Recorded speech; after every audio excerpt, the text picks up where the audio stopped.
ሁላችሁም ሼር ኮፒ ሊንክ አድርጉት። ይሄን ሼር ኮፒ ሊንክ ሁሉም ሰው ማየት መቻል አለበት። እንግዲህ እቺ የ12 ዓመት ህፃን ልጅ ነች። እዩት። በቢላ ነው እንግዲህ አግለው በቢላ ፊቷን። ሰው የሰው ፍጡር እንደዚህ አያደርግም እውነት ለመናገር። በዚህ ልክ ከሰውነት ወጥቶ እየተደበደበ ነው ያለው። አሁን 24 ኮንዶሚኒየም ጋር እቺ የምታያት ምስኪን ህፃን የቤት ሰራተኛ ነች። እንዲያርገው እንግዲህ በቢላ በትኩስ ቢላ ነው እንደዚህ ፊቷን የፈጇት። ማን ረብካ ስንት አመትሽ ነው? 13 ነው።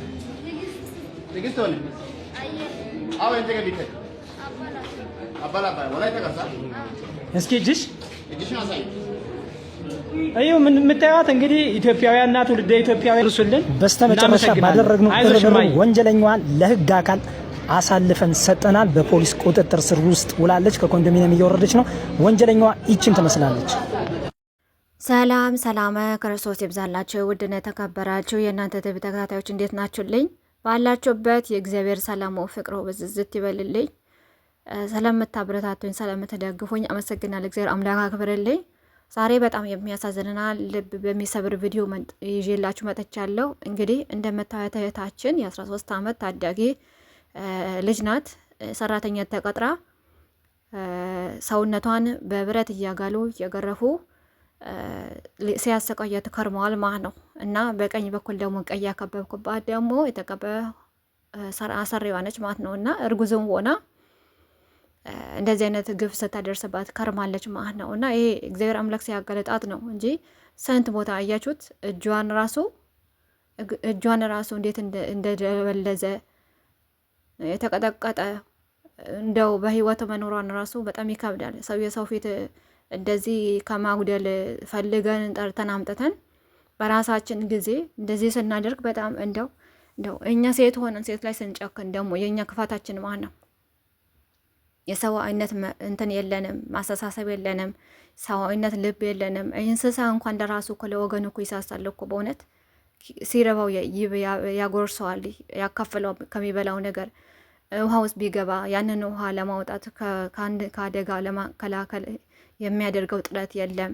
እኛ ግን የእንስሳነት ባህሪ ተጠናውቶን አውሬ ሆነናል። በእውነት የቀን ጅብ ሆነናል እንዴ! ሰው እንዴት ፍጥረቱ ደግሞ እሱም ደግሞ ነፍሰ ጥሩ ሆና እንዴት እንደዚህ አይነት ነገር ይደረጋል? በፈጣሪ ሁለት ነፍስ ሆነ ማለት ነው። ሰው እኮ ቢያንስ እኮ እግዚአብሔር ፈጣሪ ባይፈራ እኮ ቢያንስ እንደዚህ እርጉዝ ሆኖ በጣም ከባድ ነው እንዴ! በስመ ስላሴ ስም። ኧረ እንደው አንዳንድ ጊዜ እኮ አረቦች ግደሉኝ እኮ ማለት እኮ የተሻለ ነው። ምክንያቱም አይደፍሩንም ማለት ነው። እኛ ስራችንን በአግባቡ እስከሰራን ድረስ ባንሰራም ራሱ ወይ አውጥተው ያባርሩናል ወይ የሆነ ነገር ይናገሩናል እንጂ እስከዚህ በቢላ በጋለ እሳት ቢላ በጋለ ብረት እስከ ማቃጠል ድረስ አይደርሱም። እና አላቅም እኛ አበሻዎች እንደው ምን አይነት መንፈስ አእምሯችን ላይ እንዴት እንደሰፈረ የሰው ማዘን እንደቀረ ከሰውነት ተራ እንደወጣን ማንነታችን እንደሄደ ነው የሚታሰው። ይሄንን ሳይ ማለት በጣም ነው እንፈራለሁ። አንዳንድ ጊዜ ባለፈ ሀዊ ፋሽን ነው የምትባለው፣ ሀዊ ዲዛይን የምትባለው ዱባይ እንትን የምትሸጠው ማለት እና እሷ ስለ ኢትዮጵያ ሰራተኞች ስትናገር አንቺ አበሻ ሆነሽ ደግሞ አበሻ ትንቂያለሽ ወይ ምናምን ብለዋት ነበረ። እና አንዳንድ ጊዜ እኔ ተቀጥሬን ባልሰራም ብዙ ፈተና የደረሰባቸው እህቶቼ ስለ አበሻ አሰሪ ብዙ ነገር ሲያወሩ አላምንም ነበር። ምክንያቱም ያው ሁላችንም ቤተሰቦቻችን ይቀጥራሉ ሰራተኛ ማለት ነው። ግን እንደራሳቸው ሲበሉ አብልተው ቤተክርስቲያን ሲሄዱ ሄደው የሚፈልጉትን ነገር የሚያስፈልጋቸው ነገር የልጆቻቸው ሲገዙ ራሳቸውን በአቅማቸው ገዝተው ነው። የቤተሰቦቻቸው ደግሞ መጠየቅ ሲፈልጉ ደግሞ እንዲሄዱ ተፈቅደውላቸው ነው። በሳምንት እሁድ ቀን ከሆነ በሁለት ሳምንትን ከሆነ በወርም ከፈለገች ትሄዳለች። ቤተሰቦቿን ጠየቃ ትመጣች። ገጠርም ይሆን አዲስ አበባም ይሆን እና ያ ነገር ነው እንጂ እኔ ማቀው እንደዚህ አይነት ነገር አላቅም። እንደው ከሰውነት ተርታ እንደዚህ እስክትወጣ ድረስ ምቀኝነት ነው፣ ሰይጣን ሰፍሮባት ነው። ምንድን ነው ይሄ ደግሞ? ሁለት ነፍስ ሆነ ማለት ይሄንን አክል ተንኮል ማሰብ ኧረ ፈጣሪ እንደው እኛ ላይ እንደራሱ እኮ የሰዓት ምንድነው የሰዓት ዝናብ አለመዝነቡ ራሱ እኮ በጣም የሚደንቅ ነገር እኮ የእግዚአብሔር ቸርነት የእግዚአብሔር ትዕግስት በጣም የሚደንቅ ነው። በእኛ በደል በእኛ ክፋት በእኛ ድርጊት ቢሆንማ ማይክሮ ሰከንድም እንኳን መቆየት የማይገባን ፍጥረት ነን። በተለይ እኛ ኢትዮጵያውያን አበሻ ማለት ነው። ሰው እንዳይኖር የምናደርግ ወጥቶ እንዲቀር የምናደርግ ከተቻለን በአካል ካልተቻለን ደግሞ የተለያየው ነገር በማድረግ በመተት የርኩስ መንፈስን ጠንቋይ ቤት እንትን ቤት ሄዶ መመተት። ሰው እንዴት እንደዚህ ያደርጋል? በፈጣሪ እንዴ! እረ በስመ ስላሴ! እረ አሁን እግዚኦ ልንል ይገባናል። በእውነት እግዚኦ ልንል ይገባናል። አሁን ወደ እግዚአብሔር ማልቀስ መጮህን የሚጠበቅብን ማለት ነው። የኔ እናት እንዴት እንዳሳዘነች ማለት ነው። አትናገር አትጋገር። የሴትነት ፊቷ መልኳን ውበቷን በእሳት ለበለበቻት በጋለ ብረት ማለት ነው። በጣም የሚገርም እኮ ነው። ፈጣሪ እግዚአብሔር አምላክ ግን አወጣት። ይሄን እንኳን ቀብ ብትገላት ማን ዞር ብሎ ያየት ነበር? እግዚአብሔር አምላክ ሲያጋለጥ ግን እንደዚህ ያጋለጣል። ስንቶቹ ይሄን ተደብቀው ሳይወጡ መሞታቸው መኖራቸው ሳይታወቅ የሞቱ ሊኖሩም ይችላሉ። እግዚአብሔር አምላክ ነፍሳቸውን ይማረው። እነዚህ አይነት ሰው ግን እግዚአብሔር አምላክ ተገለጠ። እግዚአብሔር አምላክ ሲያጋልጣቸው እንደዚህ እንድትወጣና እንድትዋረድ አድርጎታል። እግዚአብሔር አምላክ በአደባባይ ማለት ነው። እና በጣም ይገርማል በእውነት ምን አይነት አጋንንት ነው እየሰፈረብን? ምን አይነት ሁኔታ ላይ ነው ያለ ነው? ኧረ በስመ ስላሴ ስም ኧረ ወደ እግዚአብሔር መቅረብ አለብን። ምን ሆነን ነው ይህን አክል ሰው አውሬ የቀንጅብ እንደዚህ ይሆናል? ደግሞ ሴት ሆና ሴት ላይ መጨከን ምን የሚሉት ጉድ ነው? ኧረ በስመ ስላሴ ስም በጣም ልብ ይሰብራል። እግዚአብሔር ብቻ ይፍረድ። እግዚአብሔር አምላክ ብቻ ይቅር ይበለን። በእውነት በእኛ በደል እንደዚህ አይነት በደል እኮ ነው እንዳሉትም አባቶቻችን በንግድም እንሸጣለን ብለን በእንጀራ ላይ እንትን ምንጨምር ዱቄት ምንጨምር ምንድን ነው የሚባለው ምንጨምር በቅቤ ላይ ሙዝ እየበጠበጥን በማር ላይ ስኳር እየበጠበጥን ለትርፍ ብለን ለገንዘብ ብለን እየሸጥን ሰው ብንቀጥርም ደግሞ እንደዚህ እያቃጠልን ተከራይ አከራይ ብረን ደግሞ ብር ለማግኘት ደግሞ አንድ ሕፃን ጎረቤት ካለ እሱን አግደን አፍነን ወስደን ብር ስንት ሚሊየን ብር ካለመጣችሁ ልጃችሁን አይንተና ሰጣችሁን ተብሎ ስንቶቹ ልጆቻቸው ታፍኖባቸው አሁን በዚህ ሳምንት አርባ ምንጭ ላይ ልጃቸው እኮ እንደዚህ ነው የተደረገው። ብሩን ከፍለው ልጃቸው ማግኘት አልቻለው ማለት ነው። አስቡት ማለት እና ምንድን ነው የሚባለው? አሁን ይሄ ምንድን ነው የሚባለው? ሰው እኮ ከሰውነት ተርታ እኮ ወጣ። ሰውነት የሚባል እኮ ቀረ እኮ። በእውነት ስም ብቻ ነው ያለ ነው። በእውነት ስማችን ብቻ ነው ሰው የሚለው ስም ብቻ ነው ያለን ማለት ነው እንጂ ሌላ ነገር ባዶ ሆነን እየቀረን ነው። ልበ አምላክ ቅዱስ ዳዊት ስለ ልጁ ስለምነው ልጅ ሆይ ሰው ሆን አለው።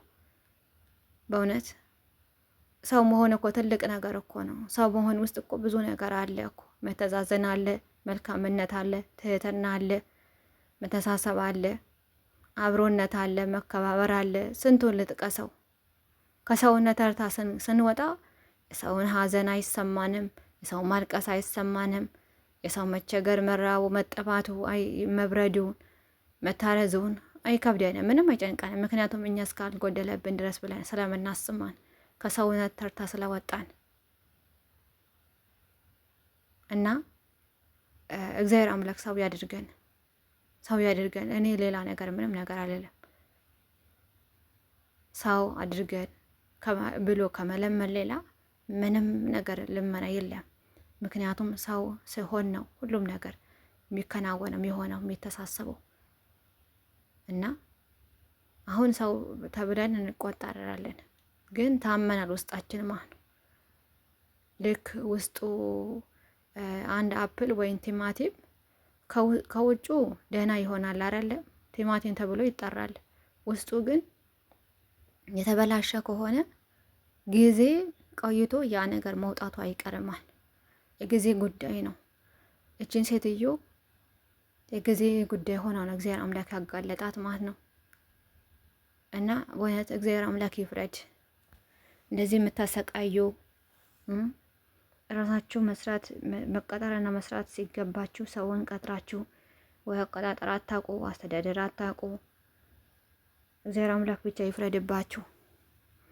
የሰውነት ተራ ይወጣን፣ የሰውን ሀዘን የሰው ለቅሶ የማይሰማን እንደዚህ የሰውን ህይወት የምናበላሽ። አረ እግዚኦ እግዚኦ እግዚኦ እግዚኦ! ጉድ እኮ ነው የሚሰማው። ጉድ ጓደኛ ከጓደኛ ላይ ተጨካክነው፣ እናት ልጆቿን ተጨካክና፣ እናት አባት ልጆቻቸው ላይ ጨክነው፣ ልጅ አባቱ ላይ እየተሳደበ እየጨከነ የፈለገውን ነገር እያደረገ ተጨካክነዋል እኮ። አሁን የቀረ ነገር ምን አለ?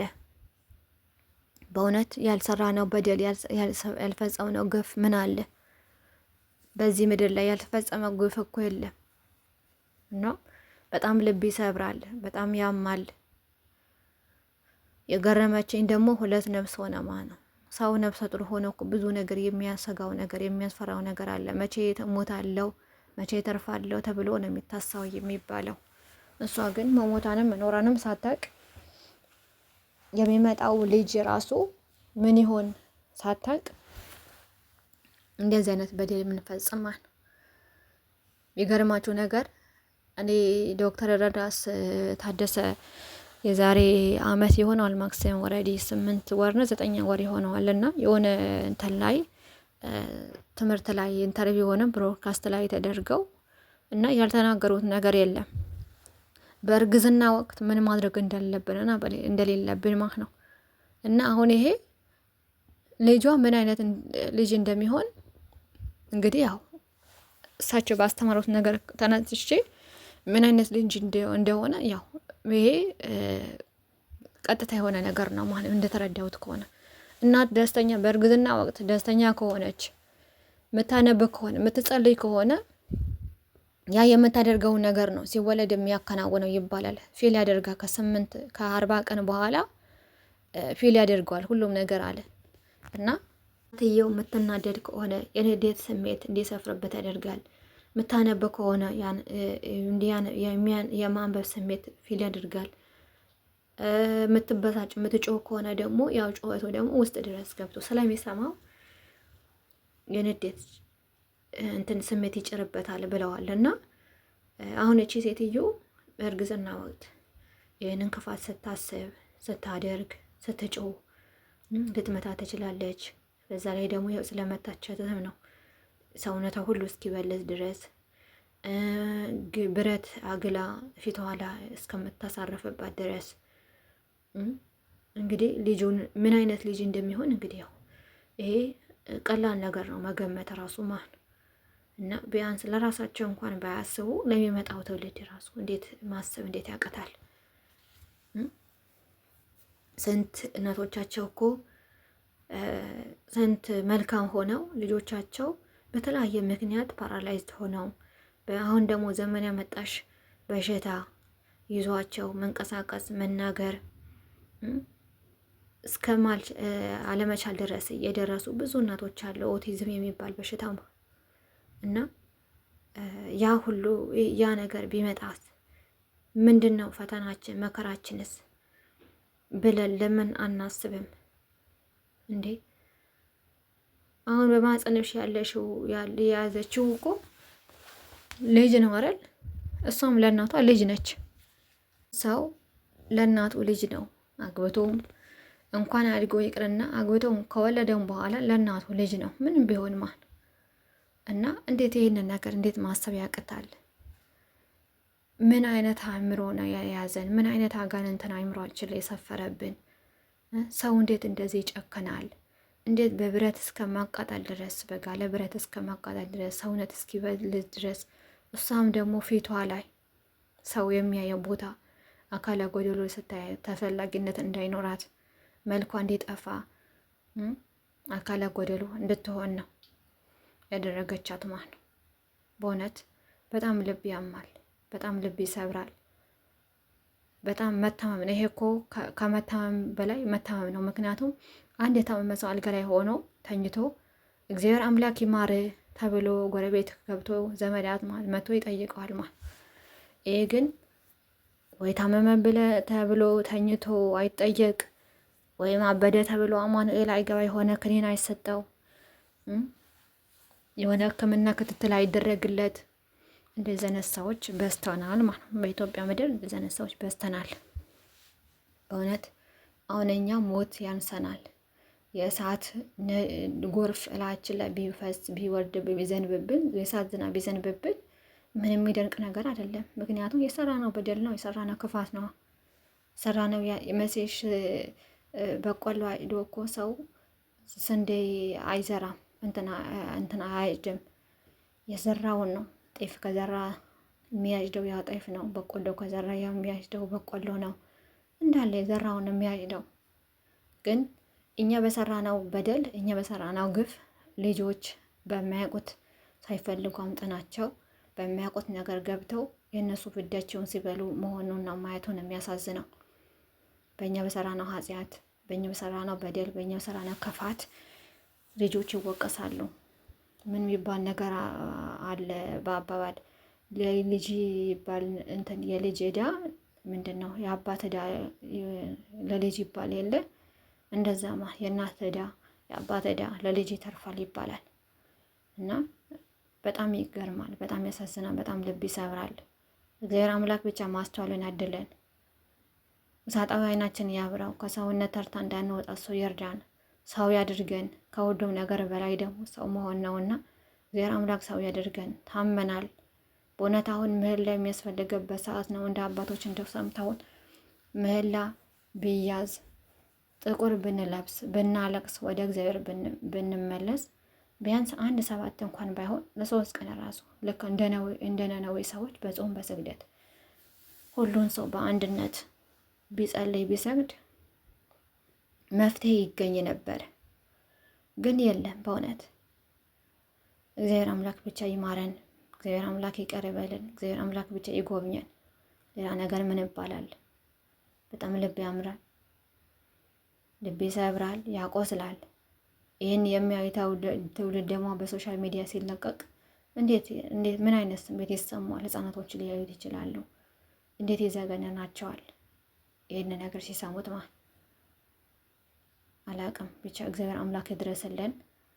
ዛሬ የመጣሁላችሁ ሀሳብ ቪዲዮ ይህን ነበረ።